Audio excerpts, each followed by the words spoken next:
तुम्ही सर्वजण आज शिवसेनेमध्ये येत आहात. पहिले शिवसैनिक तर सोबत आहेतच, पण मी असं म्हणेन की बीडच्या निर्भीड शिवसैनिकांनो, निर्भीडपणाने तुम्ही आलेला आहात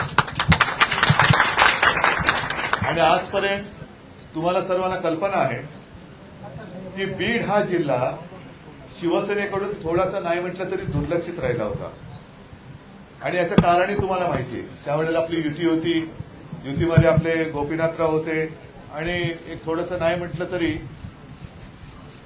त्यांच्यावरच्या प्रेमाखातर शिवसेनेकडनं बीड जिल्ह्याकडे दुर्लक्ष झालेलं. पण आता तुम्ही जी घोषणा दिली ती ऐकून मलाच स्फुरण आलं. तुम्ही काय बोललात? शिवसेनेचा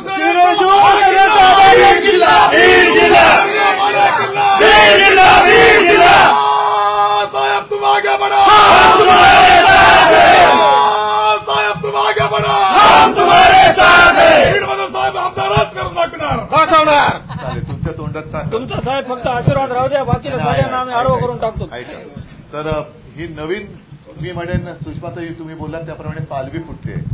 नवीन कोंब बीड जिल्ह्यामध्ये फुटतोय आणि मला खात्री आहे की आज ही पालवी दिसते, आज हे कोंब दिसत आहे, पण उद्या याच कोंबाचा बीडमध्ये शिवसेनेचा महावृक्ष झाल्याशिवाय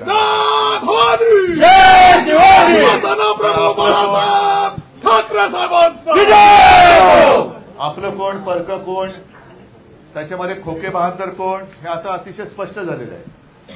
नाही म्हटलं तरी 25-30 वर्ष आपण सुद्धा एका भ्रमामध्ये होतो. तो भ्रम आता दूर झालेला आहे.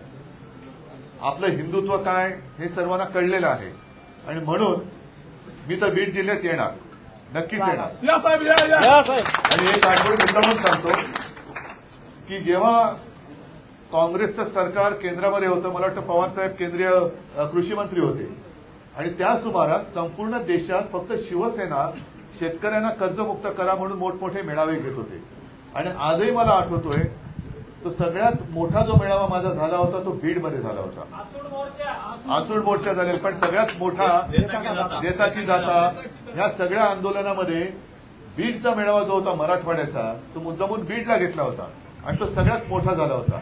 आता त्याही पेक्षा मोठा मेळावा मला पुन्हा बीडमध्ये घ्यायचा आहे. घेऊन दाखवणार साहेब, आणि तो एकदा 1 लाख लोकांचा घेऊन दाखवणार. एक तारीख ठरवा, मी येतो आणि त्यावेळेला मात्र मला जे बोलायचंय ते मनमोकळे बोलेन. तूर्त तुमच्या सगळ्यांचं स्वागत करतो. सुषमाताई, मला तो सगळा शिवबंधनचा तो गठ्ठाच द्या, मी हातात घेऊन नमस्कार करून देतो तुम्हाला. आहे हा, जरा तुम्ही माझ्या वतीने सर्वांना बांधा. किशोर, तुम्ही सगळ्यांना बांधा. आणि बीड मला पूर्णपणे शिवसेनामय करून पाहिजे, शिवसेनामय करून पाहिजे. तुम्हाला सगळ्यांना शुभेच्छा देतोच आहे.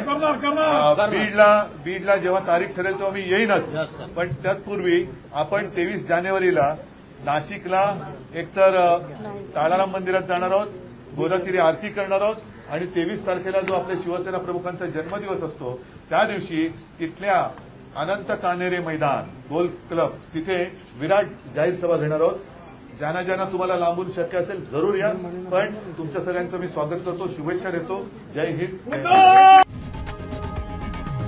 लोकशाही मराठी ऐका, पहा, जागरूक रहा.